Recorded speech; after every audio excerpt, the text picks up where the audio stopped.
Doctor साहब, हुकूमत ने सुन्नी इत्तेहाद कौंसिल की जानिब से जो नामजद शेर अफजल मरवत साहब थे उनको चेयरमैन PSC बनाने से इनकार कर दिया है।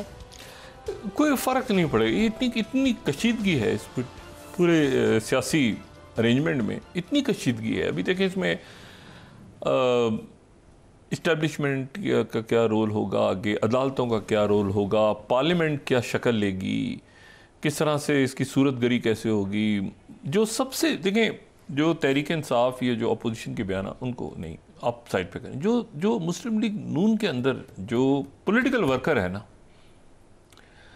यानी राना सनाउल्लाह साहब से आप इख्तलाफ करें, इत्तेफाक करें, राना सनाउल्लाह एक सियासी वर्कर है और राना सनाउल्लाह साहब पीपल्स पार्टी में रहे। लेकिन 90 की दिहाई में जब ये ग़ुलाम इसाक़ खान साहब का दौर था और जब उस वक्त रेजिस्ट किया ग़ुलाम इसाक़ खान साहब के अगेंस्ट नवाज शरीफ साहब ने, तो उस वक्त ये मुस्लिम लीग नून में आए थे। यानी ये कोई अभी नहीं आए, कोई पिछले 7-8 साल 10 सालों 15 सालों में, ये उस वक्त आए थे। और फिर जो माशाल्लाह लगा तो इसके इनके ऊपर सख्तियाँ भी हुई। जब ये हिरासत में थे अभी खान साहब के दौर में, तो एक दफ़ा मेरी इनसे उस वक्त भी बात हुई, तो पॉलिटिकल एक बड़े, यानी आप कहें कि अब लाख इख्तलाफ रखें, उनको पता है कि मैंने यहाँ पे भाई यही लोग हैं, यही मेरा हल्का ही है। वो जो बातें कर रहे हैं, कुछ तो लोग ऐसे हैं ना जो कि मतलब मैं कम से कम राना सनाउल्लाह या साद रफ़ीक साहब को जितना, ये कोई मेरे बहुत करीबी दोस्त नहीं है लेकिन इनको देखा है हमने सियासत में इतने अरसे में, ये इब्नुल वक्त टोला नहीं है कि जी नवाज शरीफ साहब की हुकूमत चली गई तो ये छोड़ के निकल गए, तो फिर वापस आए तो फिर ये आ गए। तो ये प्रॉपर उनके साथी हैं। अब राना सनाउल्लाह जो बात कह रहे हैं वो इस्टेब्लिशमेंट किसके साथ है, अदालतें किसको रिलीफ, कुछ वो एक सियासी कारकुन के तौर पे, बल्कि सियासी अवामी आदमी है ना, लोगों में रहते हैं। सेनेटर तो है नहीं, ना कोई खुसूसी नशिस्तों पे आने वाले शख्स हैं। ये जीते या हारें, ये इनके अपने, इनका एक जगह रहेगा, मकाम रहेगा राना सनाउल्लाह साहब के। तो ये जो बातें कह रहे हैं इस वक्त, वो बातें सुने। और ये वो बात है जो मुस्लिम लीग नून का कारकुन या कोई भी जमहूरी शख्स वो बात कहेगा कि भाई मसला ये है कि मैंडेट मिला नहीं मिला, ठीक है, ये उन लोगों में नहीं है राना सनाउल्लाह कि भाई राना सनाउल्लाह मुस्लिम लीग काफ बनी तो ये काफ में चले गए, तो ये नहीं, उनमें नहीं है ये, या साद रफ़ीक है, ऐसे लोग।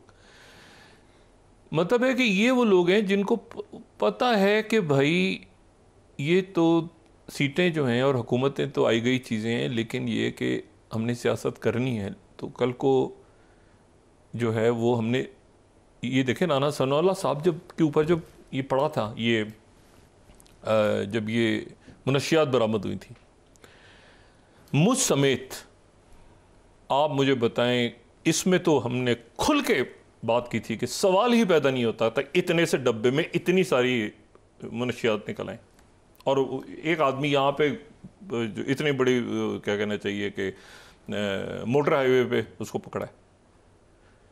तो हर शख्स ने, चाहे इनका मुखालिफ हो या इनके साथ इत्तेफाक रखता हो, नून में हो बाहर हो, वो उसने कहा था कि ये केस सर पैर इसका समझ नहीं आ रहा। सब किसी ने उसको तस्लीम ही नहीं किया था कि ये क्या केस है। अब वो कह रहे हैं कि जी ये मेरे ऊपर केस, वो साबिक आर्मी चीफ का नाम ले रहे हैं। अब क्या मामला था क्या नहीं था, ये देखें, जिसके ऊपर केस बना है उससे ज़्यादा कोई नहीं जानता, उससे ज़्यादा कोई नहीं जानता कि केस किसने बनाया था किसने नहीं बनाया। तो वही कह रहे हैं कि डायलॉग होना चाहिए और जिसका मैंडेट है उसको मिलना चाहिए। किसी का भी मैंडेट, इनका है इनको मिलना चाहिए, इनका नहीं है तहरीक इंसाफ का, तहरीक इंसाफ को मिलना चाहिए, पीपल्स पार्टी का पीपल। लेकिन जो हुआ है इन इलेक्शंस में, उसके नतीजे में इस्तेकाम नहीं आ पा रहा। ये मुस्लिम लीग नून को इल्म है अच्छी। और देखें, बात सुने, नवाज शरीफ साहब आज जा रहे हैं चाइना, खामोशी इख्तियार की हुई है उन्होंने, लेकिन बात वो है कि नवाज शरीफ साहब के भी वही एहसासात हैं। ये राना सनाउल्लाह साहब को अगर उन्होंने कहा नहीं बोलने के लिए, या जावेद लतीफ़ साहब को, तो रोका भी तो नहीं है ना भाई, रोका भी तो नहीं, मना भी तो नहीं किया ना, वरना तो पार्टियों में 2 मिनट में वो रुकने थे। ये होता है कि जी पार्टी पॉलिसी की खिलाफ वर्जी हुई या शो कॉज इशू हो गया। नहीं तो ये राना सनाउल्लाह साहब जो बात कर रहे हैं, साद रफ़ीक साहब ने कहा कि ये जो एक्स के ऊपर पाबंदी है, ये जमहूरियत के बुनियादी असूलों के ख़िलाफ़ है। अब साद रफ़ीक ये कह के चले गए, और लतीफ़ खोसा साहब ने कहा कि साद रफ़ीक साहब ने कहा कि देखें, वोट मिला या नहीं मिला, ये चीज़ें आई गई हो जाती। बात ये होती है कि उस वक्त क्या आपने क्या जुमला आपने कहा था। ये वो लोग हैं जो हार गए हैं या जीत गए हैं, ये सरवाइव करते हैं, लोग याद रखते हैं इनकी बातों को। ये मैं आपको बिल्कुल इससे कतई नज़र के, और ऐसे लोग जो हैं वो चाहे तहरीक इंसाफ में हो, तहरीक इंसाफ में वो इब्नुल वक्त लोग नहीं। तहरीक इंसाफ में आप देखें ना, उमर चीमा हुकूमत थी, 3-4 दफ़ा बात हुई उमर चीमा साहब के बारे में, तो हम सब कहते नहीं यार छोड़ो। और यास्मीन राशिद साहिबा, एजाज चौधरी साहब, और बेशुमार लोग, हमाद अजहर, बाकी बहुत एक तवील उनकी फहरिस्त है। और ये नए जो ख़वातीन अभी हिरासत में, बात आ रही है कि किसने क्या बात की। सबसे अच्छा, आप यकीन करें कि मैं तवक्को कर रहा था कि ये सबसे पहले बात आवाज़ उठेगी पीपल्स पार्टी की तरफ से, कि उनकी तारीख है, भुट्टो साहब की और बेनज़ीर भुट्टो साहबा की, उनकी तारीख है, तो वहाँ से आवाज़ उठेगी। वहाँ से आवाज़ कम उठी। एतजाज़ एहसन साहब भी बोले, रज़ा रब्बानी साहब ने भी उस तरह बात नहीं की, ये क्या हो रहा है। और उनकी तरफ से आवाज़ पहले उठनी चाहिए थी, उठी है यहाँ से। अब मसला ये कि अफ़हाम व तफ़हीम के साथ मामलात को तय करना है। अगर मैंडेट नहीं है जो भी है, इसको एक शक्ल दे के इसको एक इस्तेकाम की तरफ लेके जाएं, ताकि जो कुछ कल हुआ है, ये पहले भी हुआ, ये इससे इस्तेकाम नहीं आएगा। 10 सीटें ले लें, 50 ले जाएं सीटें, नहीं होगा, इस तरह नहीं होता। मुझे बताएं ना कि ये जब आ गई थी पूरी मुस्लिम लीग काफ बन गई थी, इस्तेकाम आ गया था पॉलिटिकली। बेनज़ीर भुट्टो साहबा बाहर थी और नवाज शरीफ, तो मुल्की इस्तेकाम, मुल्क में एक था तो सही बज़ाहिर इस्तेकाम, लेकिन यह है कि एक वक्त ऐसा आया था ना कि आपको ज़रूरत पड़ी थी कि प्रॉपर पॉलिटिकल लोग हों। तो मकसद है कि वो जो है ये जो कुछ हो रहा है अच्छा तो नहीं हो रहा ना। क्या रोज़ लोग निकल रहे हैं, रोज़ पुलिस आ रही है, रोज़ छापे, ये गिरफ्तार, इस तरह नहीं होता। इस तरह अब देखिए, बाहर से हमारे मेहमान आ रहे हैं, इन्वेस्टमेंट्स ने आना है, उससे पहले हमें इन मामलात को तय करना है। हमने तय करना है। अगर राना सनाउल्लाह एक कदावर शख्सियत है, कोई राना सनाउल्लाह कोई वो नहीं है, साद रफ़ीक, राना सनाउल्लाह और साद रफ़ीक जैसी शख्सियत अगर ये बातें कर रही हैं, तो मकसद है कि यही है ना, सफ़े अव्वल में नवाज शरीफ साहब को, या अगर आप बाद में शाहिद खान अब्बासी फ़र्ज़ करें वज़ीर आज़म ना बनते, तो चौधरी निसार, राना सनाउल्लाह, साद रफ़ीक, सारे एयाज सादिक साहब एक ही लेवल के हैं सारे, ये एहसन इकबाल साहब और बाकी लोग सारे। तो मेरा ख्याल है कि ये एक इनकी तरफ से जो बात हो रही है ना, वो बात शहबाज शरीफ साहब की तरफ यकीनन हो रही होगी। उसको जितना हम या सादिक साहब तो क्लास फेलो रहे हैं इमरान खान साहब के, तो इनको भी सोचनी चाहिए, देखनी चाहिए, मामलात को अफ़हाम व तफ़हीम के साथ हल करें, स्टेबिलिटी आए मुल्क में। ये जो कुछ हो रहा है, इसके नतीजे में ना इन्वेस्टमेंट्स आएंगी ना कोई बात। अब मियाँ साहब बाहर जा रहे हैं, ज़ाहिर है उनके साथ इसाक डार साहब भी जा रहे हैं, ईरान के सदर यहाँ पे हैं। मैं कुछ ज़्यादा इसे बात करना नहीं चाह रहा, लेकिन असल बात यह है कि मियाँ साहब इसको क्लियर करें, इस मामले को। उनकी अपनी हुकूमत है, वो इसको क्लियर करके तलखी को कम करें, ठीक है। और ये उनके ही रुफ़क़ा हैं, उनके ही दोस्त अहबाब हैं। खान साहब के साथ भी उनके ताल्लुक़ रहा है, अचकज़ई साहब के साथ भी, मौलाना साहब के साथ भी, जमात इस्लामी के साथ भी। वो देखें उनकी हुकूमत है कि क्या हो रहा है उनकी हुकूमत के दौर में, ताकि इस्तेकाम आए। अच्छा, अब ज़रा आ जाए दोबारा कि दूसरा क्या हुआ। एक तो वाक़या पूरी बटालियन के ऊपर इसराइल की पाबंदियाँ लगा दी। इंतहा पसंद यहूदी बटालियन पूरी, तो अमेरिकन पाबंदी लगा दी।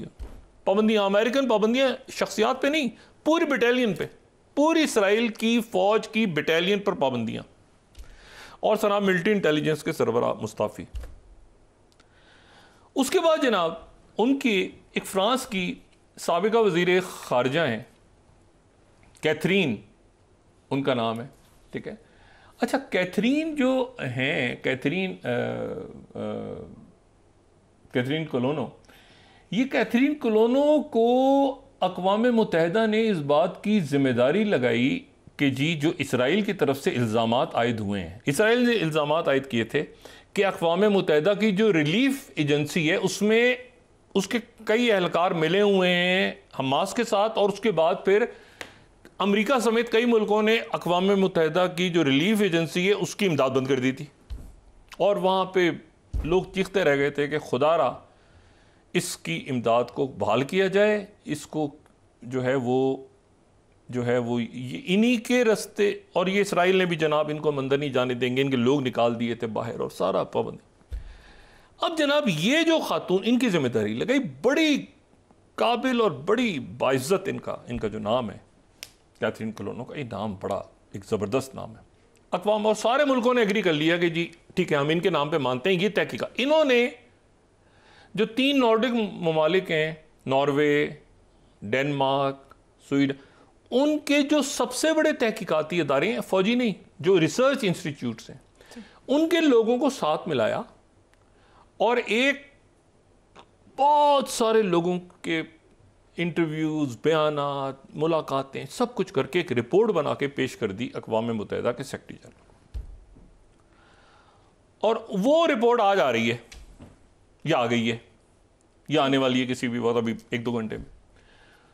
और वो रिपोर्ट ये कहती है कि अक़वाम मुत्तहिदा, ये मैं 8th स्लाइड यहाँ पे कोट कर रहा हूँ, statement attributed to spokesperson for secretary general on UN relief and works agency for Palestinian refugees in the near, ये जो UNRWA, वो कहते हैं कि जी ये जो रिपोर्ट आई है कैथरीन कोलोना की, ठीक है, उसको खराज तहसीन पेश किया है, इंडिपेंडेंट रिपोर्ट है, और वो इंडिपेंडेंट रिपोर्ट ये कहती है, 7 स्लाइड जरा दिखाएं न्यूयॉर्क टाइम्स की, वो रिपोर्ट कहती है physical abuse and dire conditions in Israeli detention.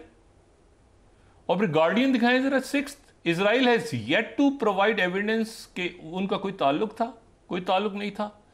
कई मुल्कों ने जनाब जो पाबंदी लगाई हुई थी इस अक़वाम मुत्तहिदा की एजेंसी पे कि फ़लस्तीनियों को इमदाद ना फराम की जाए, वो पाबंदियां हटा दी हैं। लेकिन इस दौरान जो नुकसान हुआ है, इस दौरान जो लोगों को एड नहीं जा सकी, नेतन्याहू, मैंने कहा ना ये चार्जशीट इतनी तवील हो रही है जितनी देर ये मामला हल नहीं, जब तक ये सीज फायर नहीं होगी, और स्ट्रेट करना ब्लिंकन नहीं है, सॉरी बाइडेन इंतजामिया नहीं है। ये जनाब एक कंप्लीट चार्जशीट आ गई कि ये, अच्छा उनकी बटालियन पे पाबंदी अमेरिका ने लगाई है, ये अच्छा ये भी अजीब बात है, सेक्रेटरी ब्लिंकन ने ही पाबंदी आयद कर रही है, गैलेंट का फोन जा रहा है, नेतन्याहू चीख रहे हैं, फुदक रहे हैं, सारा वो पूरी बटालियन के ऊपर पाबंदी। और ये आप ज़रा अंदाज़ा लगाएं कि ये किस कदर एक अजब बात है। अच्छा उसके बाद मज़ीद बटालियंस के ऊपर भी पाबंदी लगने का ख्याल हो रहा है, एक बटालियन नहीं मज़ीद बटालियन। ये मैं टाइम्स ऑफ इजराइल को कोट कर रहा हूँ, 5वीं slide, US mulling sanctions against other IDF units, बाकी फौज के यूनिट्स, अभी तो एक पे लगा है ना, दूसरे यूनिट्स, लोग नहीं, बटालियंस, फौजी दस्ते, उन पर इंसानी हकूक की पामाली के जुर्म के इल्जाम में पाबंदियां। अब मुझे बताएं कि वो अपने सरबराह से या नेतन्याहू से हटके कर रहे थे, उन पे पाबंदियां ऐड हो रही हैं उनको। अच्छा जी ये हो गया, तो अभी वहां से जरा आते हैं बिल्कुल पड़ोस में। 11 साल के बाद जनाब इज्जत माब रजब तैयब उर्दुगन इराक पहुंचे और इंतहाई अहम दौरा। क्या डिस्कस होगा? देखें, जिस तरह तेल है ना सऊदी अरब के लिए या LNG या कतर के लिए या बाकी जो यहाँ पूरे अरब ममालिक में, सऊदी अरब, इराक, ये सारे मुल्क, ये शाम, ये फ़लस्तीन, ये इसराइल, यहाँ का जो पानी है वो तुर्की से आता है। यानी यहाँ ऑयल है, पानी नहीं है, पानी आता है तुर्की से। और तुर्की के पहाड़ों से 2 दरिया जन्म लेते हैं, दजला और फरात। ये दजला और फरात जब दाखिल होते हैं इराक में और फिर उसकी आगे शाखें निकलती हैं, ये तो आप समझें कि जो पानी है, जिस तरह पाकिस्तान में जो पानी आ रहा है तो वो हम भारत के साथ हमारे मामला चलते रहते हैं कि जी वो वहाँ से ऊपर जो दरिया आ रहे हैं तो कमीशन बन, ये जितने दरिया आ रहे हैं मशरिक़ वस्ता अरब ममालिक में, ये तुर्की से क्रॉस करते हैं दजला और फरात, और फिर आगे फ़लस्तीन तक, और फिर इसराइल, और जो है वो मिस्र को साइड पे कर दें आप, वो तो अलग है, लेकिन ये बाकी सारा